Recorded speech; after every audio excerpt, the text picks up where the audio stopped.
안녕하세요. 사연나두입니다.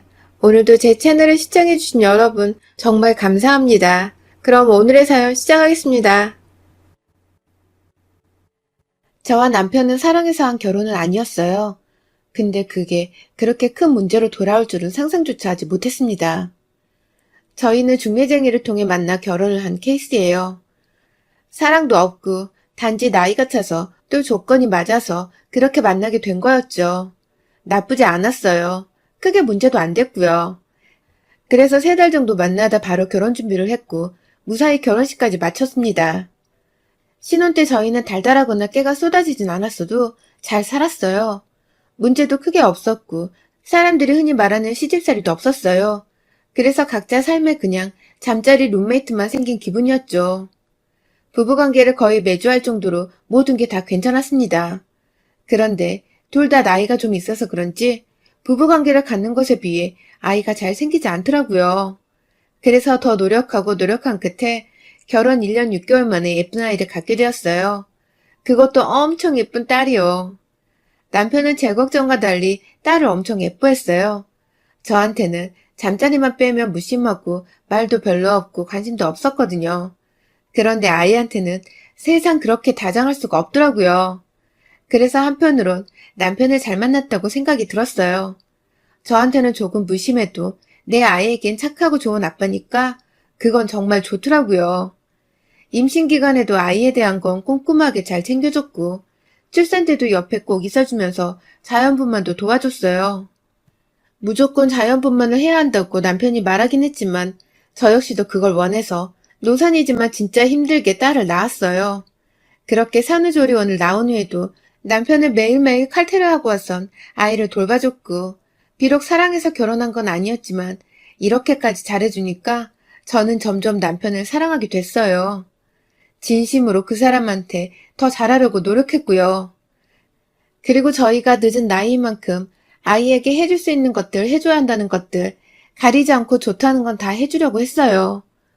모유수유도 마지막에 나오는 모유가 영양분이 많다길래 저는 모유가 아예 안 나올 때까지 아이에게 먹였어요. 그러다 보니까 18개월을 먹였었네요. 그렇게 모유수유가 딱 끝나고 나서부터 모든 게 바뀌었어요. 시어머님이 매일 저를 시댁으로 불러 집안일을 부탁한다는 핑계로 부려먹었고 주말에는 아이를 남편에게 돌보라고 하시곤 저만 집으로 따로 불러 온 집안의 이불들을 빨라고 했어요. 진짜 더 열받는 건 시댁이 복층이었는데 손에 잘 닿지도 않는 곳까지 청소를 시키더라고요. 저는 진짜 매일 밤 시어머니에게 시달려 너무 힘들었어요. 밤만 되면 온몸이 아파 너무 힘들었어요.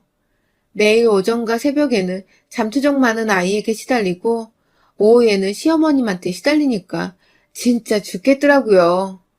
그렇게 힘든 하루하루를 보내던 중 시어머님의 생신이 다가왔고 시어머님은 저에게 말도 안 되는 걸 요구하시더라고요. 시장에 가서 떡 케이크랑 반찬 가게에서 반찬 이것저것 시켜놨으니까 그것 좀 받아와라. 그리고 김 사장 가게 알지? 거기서 뭐 선물 같은 거 주신다니까 그것도 받아오고. 어머니, 미나 데리고 그걸 혼자 들기가 힘들 것 같은데 나눠서 다녀오면 안 될까요? 그거 얼마나 된다고 그러냐? 나 때는 업고 이고 들고 끌고 다 했다. 잠만 말고 오늘 올 때 다 가져와라. 결국 저는 어쩔 수 없이 유모차를 끌고 아이와 시장으로 향했어요. 그런데 저희 딸이 유모차에 가만히 앉아있는 거 진짜 싫어해서 꼭 안아주거나 손을 잡고 걸어가야 하는데 그날 물건도 너무 많고 사람들도 너무 많아서 진짜 정신이 없더라고요. 분명 짐이 얼마 안 된다고 했었는데 짐이 엄청 많더라고요. 유모차에 가득 짐을 실어놔도 너무 많아 양손 가득이었는데 꾸역꾸역 들면서 아이의 손을 꼭 잡고 가고 있었어요. 그런데 잠시 계산하는 사이에 정말 몇 초도 안 되는 사이에 아이가 감쪽같이 사라진 거예요. 저는 너무 놀라서 그날 어머니가 시킨 짐도 다 버린 채 아이를 찾아다녔어요. 도저히 혼자 찾는 건 무리라는 생각에 남편에게 전화를 했고 남편은 일도 다 내팽개치고 달려와 시장 안을 같이 다 뒤져봤지만 그 어디에도 제 딸의 모습은 보이지 않았습니다. 결국 저는 울면서 경찰에 신고를 했어요. 안 그래도 하루하루 피가 말라가는데 남편과 시어머니는 모두 제 탓이라고 비난을 했어요. 근데 뭐가 어찌됐든 제가 한눈에 판 게 맞으니까 저도 모두 제 탓 같아서 그 비난을 있는 그대로 다 받아들였습니다. 저도 제 자신을 용서할 수가 없었고 너무 원망스럽거든요. 그렇게 일주일이 지나고 2주일이 지나도 아이를 찾았다는 연락은 없었고 저는 초조하게 피만 말라갔어요. 경찰은 아이의 흔적도 찾지 못하고 있었거든요. 결국 남편과 시어머님은 저에게 이혼 소송을 걸었고 저는 한순간 모든 걸 다 잃었습니다.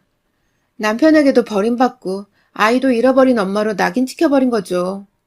같이 살던 집에서도 쫓겨나고 저는 거의 경찰서 앞에서 매일 밤을 샜어요. 그러니까 형사분께서 저를 다독여 주시더라고요. 의심이 되는 곳이 생겼으니까 집에 들어가서 좀 주무시고 계세요. 바로 연락드릴게요. 곧 미나 찾게 되실 거예요. 이빨은 소리라는 거 알지만 그래도 오랜만에 들은 따뜻한 말에 눈물이 왈칵 쏟아졌어요. 그렇게 친정집에서 넋을 놓고 살고 있었는데 경찰서에서 한 달 만에 아이를 찾았다는 전화가 왔어요. 신발도 제대로 신지 못하고 친정 식구들과 경찰서로 달려갔어요. 그런데 저는 거기서 진짜 기절을 했습니다. 그동안 저와 저희 친정 식구들은 눈만 뜨고 있지 정말 죄인처럼 살았었는데 제 아이를 납치한 범인이라고 형사님이 가리킨 곳에는 저와 저희 가족들을 비난하던 제 남편과 시어머니가 앉아있는 거예요. 사실 실신을 했던 저는 깨어난 모든 사실을 알게 되었습니다.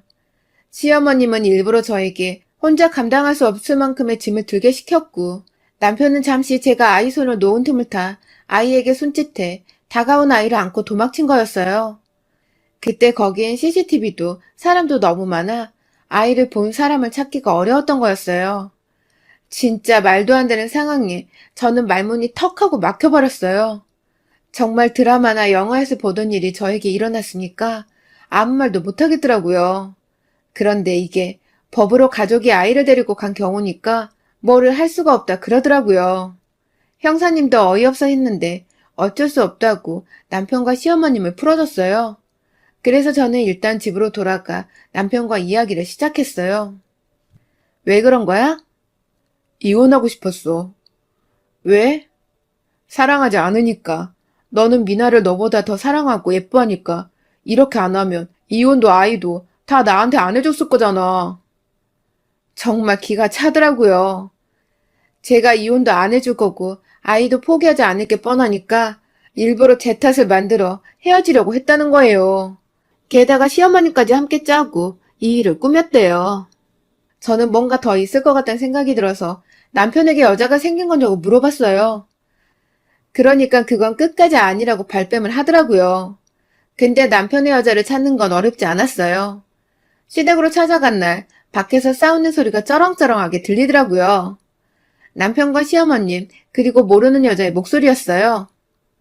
그래서 미나는 언제 데리고 올 거고 그 여자는 어떻게 떼어놓을 건데? 나는 언제까지 기다리라고. 이 방법이 괜찮다고 말한 거 너야. 너 때문에 더 복잡해졌잖아. 아, 미나는커녕 재산도 못 가지고 오게 생겼다고. 이게 그럼 내 탓이야? 내가 말할 땐 나보고 천재라고 그렇게 칭찬을 하더니 그러니까 내가 깔끔하게 대리 못 쓰자고 했지? 이게 다 뭐야 오빠 때문에. 다 망했어. 됐다 그만 싸워라. 싸운다고 해결될 것도 아니고 일단 소송은 취하했으니까 합의혼 하자고 최대한 빌어봐.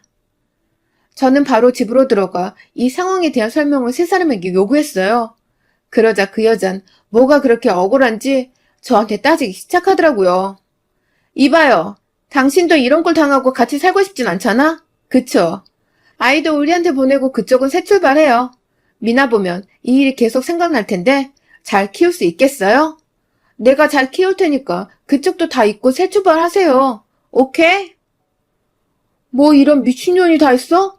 당신이 뭔데 미나를 키우겠다 말겠다야? 아 좀! 당신이 본처 같아? 본처는 나야. 당신은 애초부터 첩이었다고. 남편과 시어머님은 시겁하며 그 여자의 입을 틀어막았고 저는 그 여자를 두 사람과 떼어놓고 뺨을 때린 후 사실대로 말하라고 소리 질렀어요. 그러니까 지도 이성을 잃고 막 말을 쏟아내더라고요. 내가 애를 낳을 수만 있었어도 당신 같은 여자한테 내 남자 안 보냈어. 소리 지르던 여자는 갑자기 저에게 무릎을 꿇더니 하소연을 하는 거예요. 진짜 미친 여자 같았어요. 당신도 내 남편이랑 사랑해서 결혼한 거 아니잖아? 그러니까 제발 미나랑 내 남편 좀 돌려주세요. 어이가 없었어요. 남편은 그렇다 쳐도 내 딸까지 원래 지 것인 것 마냥 말을 하는데 저는 진짜 너무 열받아서 그년의 머리채를 잡고 뺨을 마구 때렸어요. 내 딸이 네 거야? 저 미친 새끼, 네 말대로 다시 가지고 가든 말든 상관없는데 내 딸은 어림없지. 어디 한번 뺏어가고 싶으면 뺏어가봐. 아주 빈털터리로 만들어줄 테니까. 저는 그날 시댁을 박살내버렸어요. 비싼 TV며 액자며 다 깨고 남편까지 패버렸어요. 시어머니의 얼굴에 침까지 뱉는 등 아주 난리를 쳐줬죠. 사람이 미치면 진짜 미친 힘이 나오더라고요. 그렇게 시댁 식구들이 모두 와서 말릴 때까지 저는 힘을 주체 못하고 난리를 쳤어요. 그러다 말리던 남편의 남동생이 저를 끌고 차에 태워 집으로 데려다 주면서 그 여자에 대해서 말을 해줬습니다. 남편은 저와 결혼하기 전에 사실혼 관계에 오래된 여자가 있었고 너무 사랑해서 집까지 나가 살림을 차린 거라 곧 결혼할 줄 알았는데 그 여자가 도망을 갔었대요. 그렇게 남편은 다시 집으로 돌아왔고 영혼 없이 넋이 나간 채로 살다가 중매를 통해 저랑 결혼을 한 거였어요. 그러다 제가 임신을 했을 때 그 여자가 돌아왔고 남편이 저와 이혼하겠다고 시어머니한테 말하니까 손녀를 포기할 수 없었던 시어머님과 남편이 그 여자가 이런 일을 꾸민 거였어요. 진짜 말도 안 되는 이야기에 말도 안 되는 이유로 이런 일을 꾸민 세 사람을 저는 용서할 수가 없었어요.